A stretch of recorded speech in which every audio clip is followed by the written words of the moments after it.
സിമ്പിളായിട്ട് ചെയ്യാൻ പറ്റുന്ന ഒരു ഹെയർ ബാൻഡ് മേക്കിംഗ് വീഡിയോ ആയിട്ടാട്ടോ എത്തിയിരിക്കുന്നത്. അപ്പോൾ നമ്മുടെ ഓണം സെയിലൊക്കെ എങ്ങനെ നടക്കുന്നുണ്ട്? എല്ലാവർക്കും നല്ലപോലെ നടക്കുന്നുണ്ട് എന്ന് പ്രതീക്ഷിക്കുന്നു. അപ്പോൾ നമ്മൾ ഇന്ന് ഈ ഒരു വയർ ബാൻഡ് യൂസ് ചെയ്തിട്ടാണ് നമ്മൾ ഒരു ഹെയർ ബാൻഡ് ചെയ്തെടുക്കാൻ പോകുന്നത്. അപ്പോൾ അതിനായിട്ട് നമ്മൾ 2 വയർ ബാൻഡ് എടുത്തിട്ടുണ്ട്. പിന്നെ നമ്മൾ 4mm സൈസിലെ ഓഫ് വൈറ്റ് കളറിലെ ബീഡ്സ് എടുത്തിട്ടുണ്ട്. പിന്നെ എൻഡ് ടൈപ്പ് എടുത്തിട്ടുണ്ട്.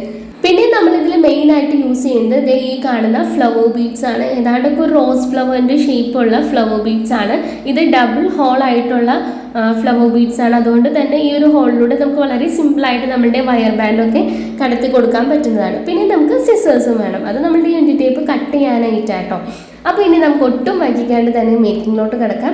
അതിനായിട്ട് നമ്മളുടെ 2 വയർ ബാൻഡും നമുക്ക് എൻഡ് ടേപ്പ് വെച്ച് ഒട്ടിച്ച് കൊടുക്കണം. അതിനായിട്ട് ഞാൻ ചെറിയൊരു പീസ് എൻഡ് ടേപ്പ് ഇങ്ങനെ കട്ട് ചെയ്തെടുത്തിട്ടുണ്ട്. എന്നിട്ട് നമ്മളുടെ 2 വയർ ബാൻഡും ഒരേപോലെ ഇങ്ങനെ പിടിച്ചിട്ട് നമ്മളുടെ ഈ ഒരു എൻഡ് ടേപ്പ് അതിൽ കൂടെ നല്ല വൃത്തിക്ക് തന്നെ നമുക്ക് ഒട്ടിച്ച് കൊടുക്കാം. ഇപ്പോൾ നിങ്ങളുടെ കയ്യിൽ എൻഡ് ടൈപ്പ് ഇല്ലെങ്കിൽ ഏതെങ്കിലും ഒരു ബ്ലാക്ക് കളറിൽ സാറ്റിൻ റിബണോ അല്ലെങ്കിൽ ഓർഗൻസ റിബണോ അല്ലെങ്കിൽ നമ്മുടെ ഗ്രോസ് ഗ്രെയിൻ റിബണോ ഇതുപോലെ ചെറുതായിട്ടൊന്ന് കട്ട് ചെയ്തിട്ട് ഗ്ലൂ യൂസ് ചെയ്തിട്ട് നല്ല വൃത്തിക്ക് തന്നെ ഒട്ടിച്ചു കൊടുത്താലും മതി കേട്ടോ. അപ്പോൾ എൻഡ് ടൈപ്പ് ഇല്ലാത്തവർ ഈ ഒരു ട്രിക്ക് ഒന്ന് ചെയ്ത് നോക്കാം കേട്ടോ. അപ്പോൾ നമ്മൾ നല്ല വൃത്തിക്ക് തന്നെ എൻഡ് ടേപ്പ് വെച്ച് ഒട്ടിച്ച് കൊടുത്തിട്ടുണ്ട്. ഇനി നമുക്ക് ഈ വയർ ബാൻഡിൻ്റെ 2 എൻഡിങ്ങിൽ കൂടെയും നമുക്ക് ബീഡ്സ് കടത്തി വിടാം. ഈ ബീഡ്സ് എടുത്ത സമയത്താണ് എനിക്ക് പറ്റിയ ആ ഒരു അബദ്ധം ഞാൻ തിരിച്ചറിഞ്ഞത്. കാരണം ഞാൻ മേടിച്ച ബീഡ്സ് ഇങ്ങനെ പാക്കറ്റിൽ കാണുമ്പോൾ ഹോളുള്ള ബീഡ്സ് ആണെന്ന് വിചാരിച്ചു.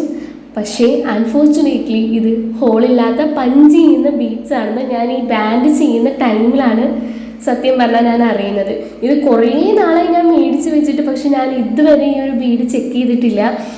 എൻ്റെ മനസ്സിലിത് ഹോളുള്ള ബീഡാണ്. ഇത് നമുക്ക് പഞ്ച് ചെയ്യാൻ പറ്റുന്ന ബീഡാണെന്ന് ഇപ്പോഴാണ് ഞാൻ തിരിച്ചറിഞ്ഞത്. ഇനി ഞാൻ വിചാരിച്ചു ഇനി കുറച്ച് നാളത്തേക്ക് ബീഡ്സ് ഒന്നും മേടിക്കണ്ടായിരുന്നു. പക്ഷേ പെട്ടുപോയിന്ന് ഇപ്പോഴാണ് തിരിച്ചറിഞ്ഞത്. ഇനി ഈ ഒരു ബീഡ്സ് യൂസ് ചെയ്തിട്ട് പഞ്ച് ചെയ്യാനോ അല്ലെങ്കിൽ ഒട്ടിച്ചു കൊടുക്കാനൊക്കെ പറ്റുള്ളൂ. അപ്പോൾ ഇതുപോലത്തെ അവസ്ഥ ആർക്കെങ്കിലും വന്നിട്ടുണ്ടെങ്കിൽ ഒന്ന് കമൻറ്റ് ചെയ്യാം കേട്ടോ.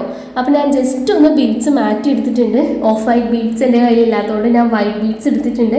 അപ്പോൾ നിങ്ങൾക്ക് ഈ ഒരു അബദ്ധം പറ്റാത്ത രീതിയിൽ നിങ്ങൾ കറക്റ്റായിട്ട് ബീഡ്സ് മേടിക്കുന്ന ടൈമിൽ ഹോളുള്ള ബീഡാണോ ഇല്ലാത്ത ബീഡാണോ എന്നൊക്കെ ചെക്ക് ചെയ്തിട്ട് മേടിക്കാം കേട്ടോ. പറ്റിപ്പോയ അബദ്ധത്തെ പറ്റി പിന്നെയും പറഞ്ഞിരുന്നിട്ട് കാര്യമില്ല. നമുക്കിനി ഒട്ടും വൈകിക്കാണ്ട് തന്നെ നമ്മുടെ മേക്കിംഗ് നല്ലപോലെ കണ്ടിന്യൂ ചെയ്ത് പോവാം. അപ്പോൾ ഞാൻ 2 ഹെയർ ബാൻഡിൽ കൂടെയും ഒരേ ലെവലിൽ ബീഡ്സ് ഇട്ട് കൊടുക്കുന്നുണ്ട്. അപ്പോൾ ഈ ബീഡ്സിൻ്റെ എണ്ണമൊന്നും ഞാൻ പറയുന്നില്ല. കാരണം നിങ്ങളുടെ ഇഷ്ടത്തിന് നിങ്ങൾക്ക് ബീഡ്സ് ഇട്ട് കൊടുക്കാം. ചിലപ്പോൾ നിങ്ങൾക്ക് ഇത് ഒറ്റ കളറാക്കാണ്ട് മിക്സഡ് ബീഡ്സൊക്കെ യൂസ് ചെയ്തിട്ടും ചെയ്യാവുന്നതാണ്. അതുകൊണ്ട് തന്നെ ഞാൻ ബീഡ്സിൻ്റെ എണ്ണമൊന്നും പറയുന്നില്ല കേട്ടോ. ഇനി നിങ്ങൾക്ക് വേണമെന്നുണ്ടെങ്കിൽ ഒരു സൈഡിൽ ഏകദേശം ഒരു 20 എണ്ണോ 10 എണ്ണോ 15 എണ്ണോ അങ്ങനെ എത്ര വേണമെങ്കിലും ഇട്ട് കൊടുക്കാം.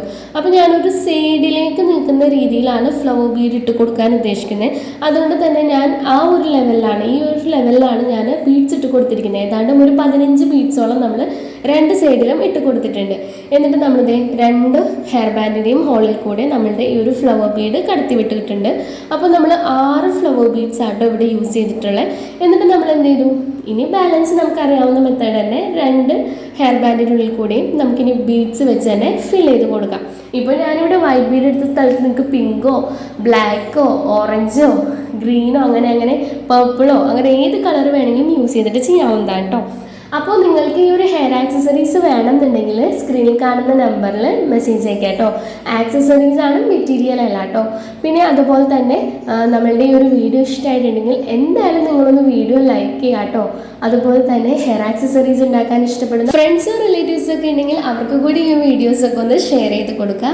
അതുപോലെ തന്നെ നമ്മളുടെ ഈ ഒരു ചാനൽ ആരെങ്കിലും സബ്സ്ക്രൈബ് ചെയ്യാണ്ട് കാണുന്നുണ്ടെങ്കിൽ പ്ലീസ് ഒന്ന് സബ്സ്ക്രൈബ് ചെയ്ത് സപ്പോർട്ട് കൂടി ചെയ്യാം. പിന്നെ ലൈക്ക് ചെയ്യേണ്ട കാര്യം നിങ്ങൾ മറക്കരുത് കേട്ടോ. നിങ്ങളുടെ ലൈക്ക് ഉണ്ടെങ്കിലാണ് വീഡിയോസ് കൂടുതൽ ആളുകളിലേക്ക് എത്തുള്ളൂ. അപ്പോൾ മാക്സിമം എല്ലാവരും സപ്പോർട്ട് ചെയ്യാം കേട്ടോ. അപ്പോൾ അതേ നമ്മൾ ഫുള്ളായിട്ട് ബീഡ്സൊക്കെ ഇട്ട് അറേഞ്ച് ചെയ്തതിന് ശേഷം സ്റ്റാർട്ടിങ്ങിലേ ചെയ്ത പോലെ തന്നെ അവസാനത്തിൽ നമുക്ക് നല്ല പോലെ എൻഡ് ടൈപ്പ് ഇതുപോലെ നല്ല വൃത്തിക്ക് തന്നെ ഒട്ടിച്ചു കൊടുക്കുക. ഇത്രയും മാത്രമേ ഉള്ളൂ. വളരെ സിമ്പിളായിട്ട് നമുക്ക് ചെയ്തെടുക്കാൻ പറ്റുന്നതാണ്. നല്ലൊരു സൂപ്പർ മോഡലാണ്. ഓൾമോസ്റ്റ് എല്ലാവരും ട്രൈ ചെയ്ത് നോക്കിയിട്ടുണ്ടാവും. അപ്പോൾ ട്രൈ ചെയ്യാത്തവർക്ക് വേണ്ടിയിട്ടാണ് നമ്മൾ ഈ ഒരു വീഡിയോ ചെയ്യുന്നത്. അപ്പോൾ മാക്സിമം എല്ലാവരും ട്രൈ ചെയ്ത് നോക്കുക. ഒപ്പം ഫീഡ്ബാക്ക് കൂടി അറിയിക്കുക. വീഡിയോ ഇഷ്ടമായിട്ടുണ്ടെങ്കിൽ കമൻറ്റ് ചെയ്യാൻ മറക്കരുത് കേട്ടോ. പിന്നെ നമ്മളുടെ ആ ഒരു ബീഡ്സിൻ്റെ ആർക്കെങ്കിലും പറ്റിയിട്ടുണ്ടെങ്കിൽ അതുകൂടി ഒന്ന് കമൻറ്റ് ചെയ്യാം കേട്ടോ. അപ്പോൾ ഈ ഒരു മെത്തേഡ് വളരെ സിമ്പിളായിട്ട് നമുക്ക് കുറഞ്ഞ മിനിറ്റുകൾ കൊണ്ട് ചെയ്തെടുക്കാൻ പറ്റുന്നതാണ്. അപ്പോൾ മസ്റ്റായിട്ട് എല്ലാവരും ഒന്ന് ട്രൈ ചെയ്ത് നോക്കണം കേട്ടോ. അപ്പോൾ ഇതുപോലെ യൂസ്ഫുൾ ആയിട്ടുള്ള ഒത്തിരി അധികം വീഡിയോസ് നമ്മുടെ ചാനൽ അപ്ലോഡ് ചെയ്തിട്ടുണ്ട്. അപ്പോൾ എല്ലാവരും പോയി കാണാം കേട്ടോ. അടുത്തൊരു വീഡിയോ ആയിട്ട് വീണ്ടും കാണാൻ. Tata, bye bye.